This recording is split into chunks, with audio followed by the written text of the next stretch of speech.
ating Panginoon. Wala po kaming ibang intensyon, wala po kaming hihingi na anumang bagay o anumang halaga po. Ang salita po ng Panginoon ay libreng kaloob, kaya dapat po rin natin itong libreng kaloob na ibahagi. And a privilege and honor po na makapag-share po dito. Ang ating Panginoong Diyos po ay nananawagan po sa bawat isa. Alam naman po natin itong nangyari, itong pandemic from day 1 in the beginning of 2020. Nakita naman po natin yung sinapit talaga ng buong mundo. Na ang tao ay napunta sa hopeless and helpless situation. Kaya ang Diyos po ay nagbibigay ng kanyang habag sa bawat isa kung tayo po ay manunumbalik sa Kanya at humihingi po ng kapatawaran sa lahat po ng ating pagkukulang. Ang Panginoon po natin ay nais niya po na tayo ay patawarin at linisin po ng Kanyang banal na dugo. Huwag po natin hayaan na mapunta sa walang kabuluhan ang ginawa po ng ating Panginoong Jesus. Repentance po ang susi para po tayo ay maligtas at tayo ay makaabot sa Kanyang kaluwalhatian. Dahil lahat po ng tao ay nagkasala. Wala pong isang matuwid na tao kundi ang ating Panginoon lamang. At tayo po ay napahiwalay sa Kanya dahil po sa gawa ng kasalanan. Ang sabi po sa aklat ng Biblia, for the wages of sin is death. Kamatayan daw po ang kabayaran ng kasalanan. Ngunit ang Kanyang kaloob ay buhay na walang hanggan kung tayo po ay mananampalataya sa ating Panginoon. Ngunit hindi po sapat na tayo ay manampalataya lamang. Dapat po natin siyang i-declare sa buhay po natin and confess po ng ating mga kasalanan. At sabi po, iwasan at talikuran po natin lahat ng gawa ng kasalanan. Dahil ang kasalanan po ang magpupunta sa atin sa eternal death or the pit of hell. Kaibigan, totoo po ang impyerno at langit.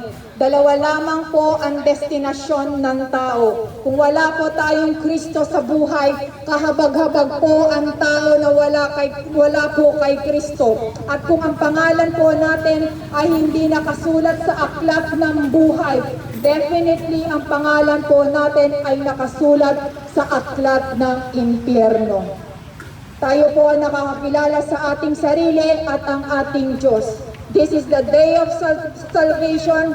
Habang meron pa pong panahon at habang may ilaw pang binibigay ang ating Panginoon, takbuhin na po natin, gumawa na po tayo ng kaparaanan ng mabilis na tayo ay makanumbalik sa Kanya at magsisitalikuran ang kasalanan. If you are living in sin or willfully sin na nagagawa mo, kaibigan, ito na ang panahon na talikuran at humingi tayo ng awa at habag sa Diyos na buhay na mapagtagumpayan natin ang tawag ng laman. Any addiction na ginagawa po natin, it will drag you to hell. If you have addicted in cigarette, addicted in alcohol, doing fornication, masturbation, if you are living in adultery, pangangalunya, may kabayaran po yan. Pag tayo po ay binawian ng buhay, impyerno po ang pupuntahan natin, kaibigan. Tomorrow is not a promise, sabi po ng Bible. Walang kasiguraduhan ang buhay po natin at hindi po natin hawak ang buhay natin. Kahit marami po tayong pera, kahit sinong mayaman na tao, ni hindi kayang dagdagan ng isang araw ang buhay ng isang tao. Ang sabi po ng aklat ng Biblia, magalak po tayo sa araw ng ating kamatayan, hindi sa araw ng ating kapanganakan. Dahil ang kamatayan po yan po ay eternal. Nasa sa atin po ang free will. Binigyan po tayo ng ating Panginoong Jesus ng free will to choose. Heaven or hell. Light or darkness. Tayo po ang masusunod sa nais nating mangyari sa kahihinatnan po natin. Kaibigan, totoo po ang impyerno. Ang impyerno day by day ay palaki ng palaki. Kaya ito ang panahon na talikuran na po natin ang lahat ng gawa ng laman, ang lahat ng gawa ng kasalanan. Because tomorrow is not a promise to each and everyone. Kung tayo po ay bawian ng buhay mamaya o bukas, handa ka na ba kaibigan sa paglilinis ng hukom ng ating Ama? Alam mo ba at handa ka ba na karapat-rapat kang makapasok sa kanyang kaharian? Ang sabi po in Hebrew chapter 12 verse 14, "Be holy for I am holy." No one see the kingdom of God if you are not living in a holy life. Kaya kailangan po natin lumakad sa kabanalan at katwiran ng Diyos inside and out. And that is a command. Magpapayahag po ako ng aking testimony. Ako na po ko tinawag at binago ng ating Panginoon. Ako po ay napunta sa impyerno. Pinahintulutan lamang po ng Panginoon na ibalik ang buhay ko sa katawang lupang ito. Pero ang destinasyon ko po ay impyerno. Kaya po ako umikot ng 180 degree na ito ako nagsiserve sa Panginoon dahil alam ko na kung ano ang kahihinatnan to kung tumalikod pa ako at naisip ko pa na kumita ng pera dito sa mundo. Ang sabi nga po, aanin natin ang yaman ng buong sanlibutan ito. Makilala man tayo, yumaman man tayo dito. Ngunit ang kaluluwa naman natin ay sa impyerno mapupunta. Naisip po natin na tayo ay maging karapat-rapat na makapasok sa kanyang kaharian. Impyerno ay totoo, kaibigan.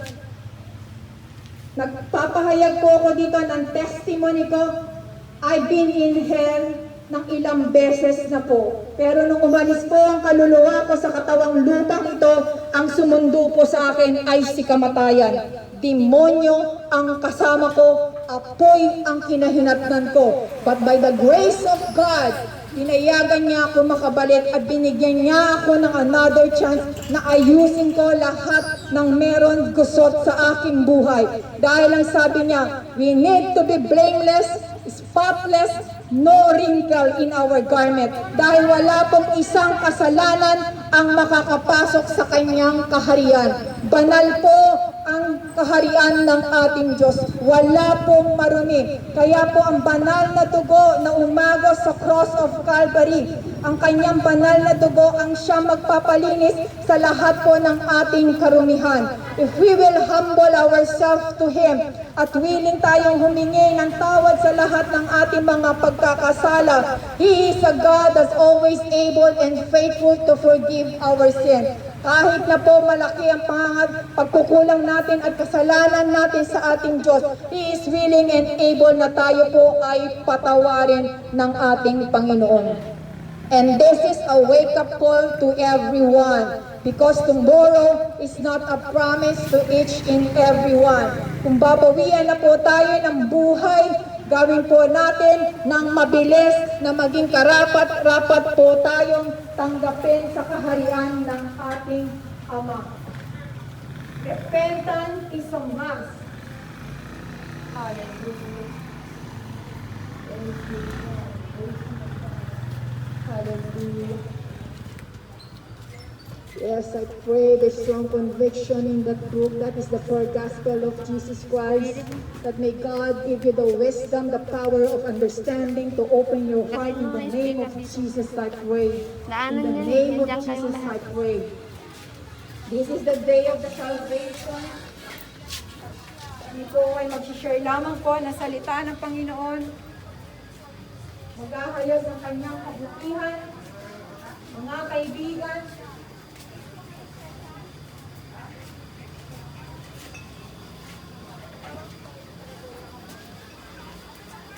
hallelujah. Pero po ang Diyos sa buhay po natin, mga kaibigan. Ang Diyos ay nananawagan na tayo po ay mangimbalik na sa ating Panginoon Diyos.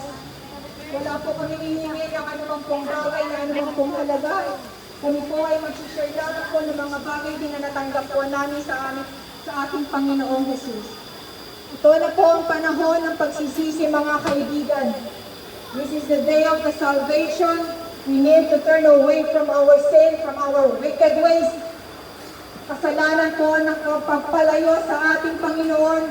Kasalanan, ang kabayaran ay kamatayan. Kaibigan, handa na po ba tayo sa oras kung tuwian tayo ng ating Panginoon ng buhay na pahiram niya lamang? Handa po ba tayong humarap sa kanyang hukom? Dahil one day po, face to face, haharap tayo sa ating Panginoong Jesus. And we will have the accountability kung paano po tayo namuhay dito sa mundo. He will fair and judge. Kaya po napakahalaga na tayo ay tumakbo na ng mabilis habang may panahon pa, habang may pag-asa pa na binibigay po ang ating Panginoon ng liwanag. Gawin na po natin ng mabilis ng kaparaanan na tayo ay makapanumbalog po sa Kanya, mga kaibigan. Heaven and hell is real po. Totoo po ang impyerno. Bibigyan po ko ng konting pagtuturo sa inyo, mga kaibigan. Iharap mo. Ang destinasyon ko po ay impyerno. Nung iniwan ko po itong katawang lupang ito, nakakala ko, tama ang pamumuhay na ginagawa ko, tumutulong ako sa kapwa ko, wala akong ginagawa na nagiging kaaway dahil trabaho, bahay, anak lamang ako, sa trabaho na sa mga anak ko lamang po, binibigyan ko ng oras. Pero the moment po na pinahintulutan ng Panginoon, nahigupin ako ng kamatayan at sumama ang Espiritu sa Kanya, impyerno po ang destinasyon ko. But the grace of God, binigyan niya po ako ng another chance na makabalik po sa katawang lupang ito. Ang sabi nga po, pakaingatan natin yung kayang pumatay ng Espiritu. Hindi yung kayang pumatay ng katawang lupang ito. Dahil itong katawang lupang ito ay iiwan po natin. Kung wala po tayong Kristo sa buhay po natin, tatlong kamatayan po ang dadanasin natin. Which is naranasan ko po ito. Naranasan ko po ang apoy sa impyerno. Kung wala po tayo kay Kristo at totoong relasyon sa Kanya, physical death, spiritual death, at ang pinakamasaklap po, eternal death in the pit of hell. Pero kung tayo po ay nakay Kristo, meron si Kristo po sa atin, at meron po tayong tamang relasyon sa Kanya, physical death na lang po ang dadanasin po natin. Ngunit ang sabi niya, be holy for I am holy. Without holiness, no one can see the kingdom of God. Naparito po ang ating Panginoong Jesus, not to abolish the law, the Ten Commandments, but to fulfill the law. Kaibigan, meron po tayong 7 araw sa isang linggo. 6 ng araw ibinigay na po niya sa atin. Isang araw lang po ang ibinigay niya sa atin. Keep the Sabbath day holy. Hindi na nga po isang araw. Minsan 2 oras na lamang po o 3 oras. Nagagawa po ba natin? Dahil kung hindi po natin ito nagagawa, doon pa lamang po, lumalabag na po tayo sa batas ng ating Diyos. Tandaan po natin, meron pong batas ang mundo at meron din pong spiritual law na tinatawag. Kung dito po, pag tayo po ay nagkakasala, there is a consequence na kakaharapin po natin. Same thing din po sa langit at sa pagharap po natin ng hukom sa ating Panginoong Jesus. Individual po tayong haharap sa Kanya dahil ang sabi po, work out your salvation with trembling and fear. Ngunit sa tao, nawawala na po ang banal na takot sa ating Diyos. Pero ang mga demonyo, kaibigan, nanginginig pa sila dahil alam na nila ang kahahantungan nila. And the devil is working 24 hours, 7 days a week ang trabaho po nila. Grabe po ang labanan sa spiritual world. Dahil ang tunay na labanan po is not the flesh and blood, but the principality of demons na nabubuhay po dito sa mundo ito. At alam po natin, ang nagahari dito ay si Satan. So there's only 2 choices. And God gave us the freedom to choose. Where is your citizenship? Citizens in heaven or citizenship in hell? Dito po sa mundo, temporal lang po tayo, kaibigan. Lahat ng meron dito sa mundo ay temporal lang po. Even ang buhay po natin. So habang nandirito po tayo sa mundo, this is the training ground. Dito po tayo nililinis ng ating Panginoong Jesus. Hindi lang po ako isang beses napunta ng impyerno, naulit pa, at naulit pa. Hindi lang po sa dream. Mismo gising po ako, dinadala ko paminsan-minsan ng ating Diyos na buhay upang ipakita sa akin ang torment na meron doon. Kaya kung tayo po ay willfully na nagkakasala o tayo ay nabubuhay sa kasalanan, humingi po tayo ng awa at habag sa Diyos na buhay, ang kanyang banal na Espiritu. Kung ano ang meron na ibinuhos niya the day of the Pentecost, ganun pa rin po ang ibinubuhos niya sa atin ngayon. Ang sabi niya, pangako niya po, in all flesh, I will pour my Spirit. Kung sino po ang hihiling ito, ibibigay po ito ng Panginoon. Kaya pakanaisip po natin na tayo ay mabaptismo ng kanyang banal na Espiritu. Dahil kung tayo po ay nasa kasalanan, any addiction po, nakakahabag po ang tao sa impyerno. Magkikita-kita po doon ng magpapamilya. Kahit po dekada na hindi na nagkita yung kagalit natin, without the restoration, hindi po tayo nagpatawad dahil sabi ng Panginoon, ang hindi marunong magpatawad ay hindi ko patatawarin. Kung alam po natin ang init ng volcano, ang init po ng volcano, it will 7 times heater. Kung meron po tayong 5 senses dito sa mundo, sense of hearing, sense of smell, sense of taste, magiging 7 times po sharper ang magiging senses po natin pag ikaw ay napunta sa impyerno. If you are living in sin, adultery, fornication, masturbation, alcohol, it's very clear. Sa last page na po ng Biblia, Revelation 21:8, andun po ang hukom. Ipatapon ko sa pangalawang kamatayan sa naglalagablab na asopre. If you have any addiction in liquor, cigarette, it will drag you into hell, kaibigan. I am telling you the truth. Nasilayan ko, nakita ko. Kaya po lahat ng mga temptation dito na nais ng naman, without the Holy Spirit of God, hindi po natin ito kakayanin magpatagumpayan. Kaya humingi po tayo ng awa at habag sa ating Panginoong Jesus. Dahil itong laban na ito po ay napagtagumpayan niya na. Sabi nga po, even the death of hell, it will not prevail. So nasa kanya lang po ang tunay na kapahinaan, sa kanya lang po ang tunay na kapayapaan, yung peace na binibigay po niyan, kahit mayaman po tayo, hindi po natin. May Bible po kayo? May Bible po, Bible. Yan yung Bible. Yan, wala pong bayad yan. Hindi po kami napapabayad. Sumalikod na po tayo sa lahat ng kasalanan, takbuhin na po natin itong binibigay ng ating Panginoon na liwanag, habang may Kung yung tama ng ano.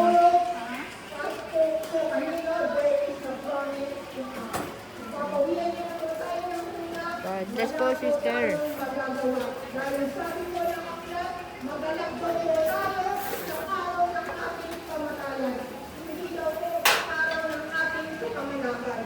Hindi po natin nabasa ng Bible.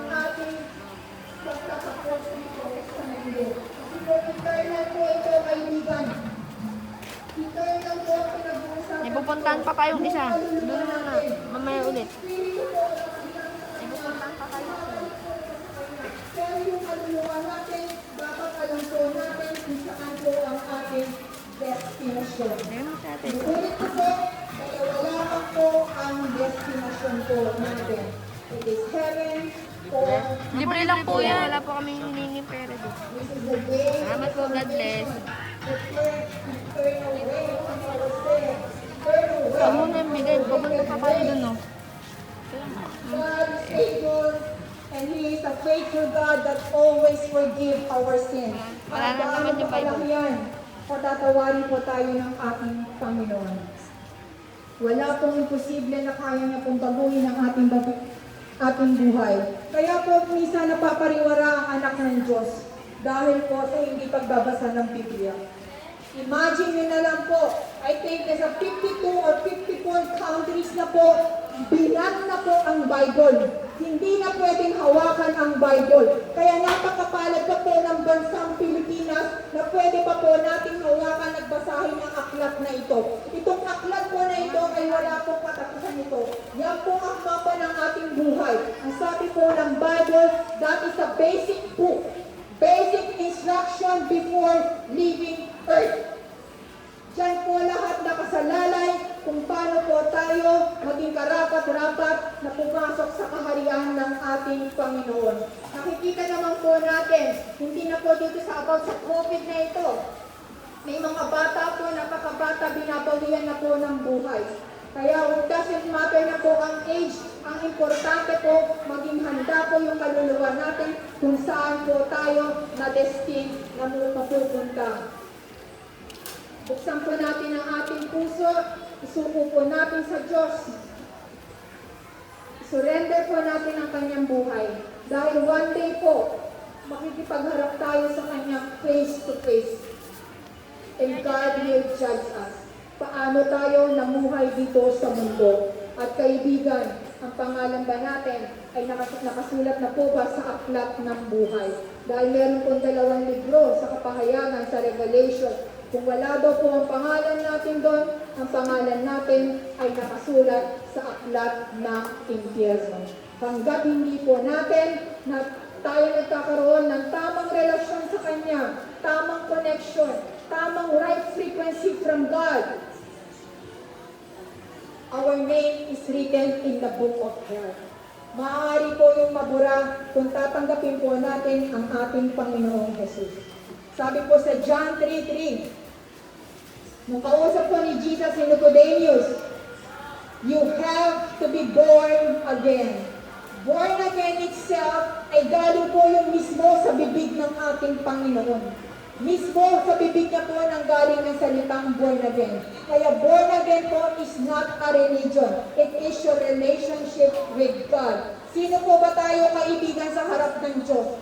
We are nothing. Sabi po ng aklat ng Bible, para lang po tayong basura o basahan sa harap ng ating Panginoong Jesus. Samantalang ang ating Diyos, nagpabautismo kay John the Baptist. Wala po siyang kasalanan. He is sinless. Pero ginawa niya po yon dahil gusto niya pong makita yung pattern, the right pattern, kung paano po maihahayag at maisusulat ang pangalan po natin sa aklat ng buhay.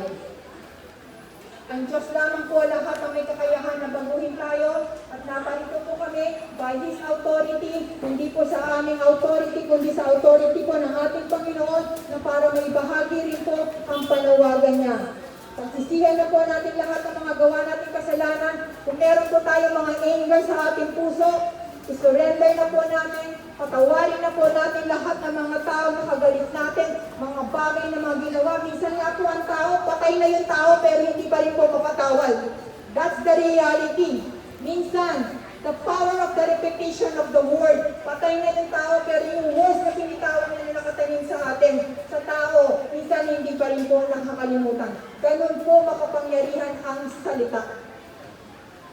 Kaya ang sabi, kung hindi na po tayo marunong magpatawad, hindi po tayo patatawarin. Pero ang sabi po ni Peter kay Jesus Christ, kay Father, Rabbi, nagkasala po ang aking kapatid ng 7 beses. Ilang beses ko po ba siyang papatawarin?